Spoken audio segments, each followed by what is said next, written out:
আজ হলো শনিবার, তাই আজ আমার বাবা কিছু নিরামিষ রান্নার রেসিপি আপনাদের সাথে শেয়ার করবে। প্রথমেতে কড়াইয়ে তেল দিয়ে দেওয়া হয়েছে, তার মধ্যে কালো জিরে, লঙ্কা আর কেটে রাখা আলু আর পটল সেটাও কড়াইয়ের মধ্যে একসাথে সব দিয়ে দিয়েছে। তার মধ্যে বাবা নুনও দিয়ে দিয়েছে।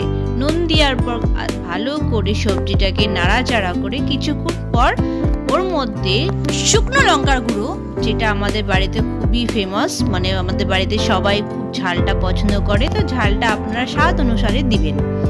এরই মধ্যে হলুদ দেওয়া হয়ে গেছে। হলুদ দেওয়ার পর ভালো করে সবজিটাকে নাড়াচাড়া করে কিছুক্ষণ নাড়তে হবে। এর মধ্যে আবার আমার বাবা ভেন্ডি, কাঁচা ভেন্ডি যেটাকে ফ্রাই করেনি সেটা কাঁচাই ওর মধ্যে দিয়ে দিবে। কিছুক্ষণ নাড়াচাড়া করার পর বাবা পরিমাণ মতন সবজিটার মধ্যে জল দিয়ে দিবে। যতটা আপনাদের দরকার ততটাই জল দেবে। বাবা যেহেতু এটা শুকনো শুকনো করবে তাই অল্প পরিমাণ জল দেওয়া হয়েছে।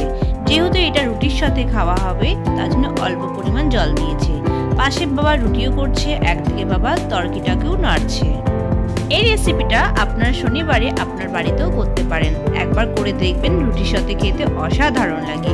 এর মধ্যে কোনো মশলা টশলা কিচ্ছু নেই, শুধু লবণ, লঙ্কা, ব্যাস, আর কিচ্ছু লাগে না। আর তার সঙ্গে সঙ্গে গরম গরম পরোটা। আপনাদের যদি ভিডিওটা ভালো লেগে থাকে তো অবশ্যই লাইক, কমেন্ট, সাবস্ক্রাইব অবশ্যই করবেন।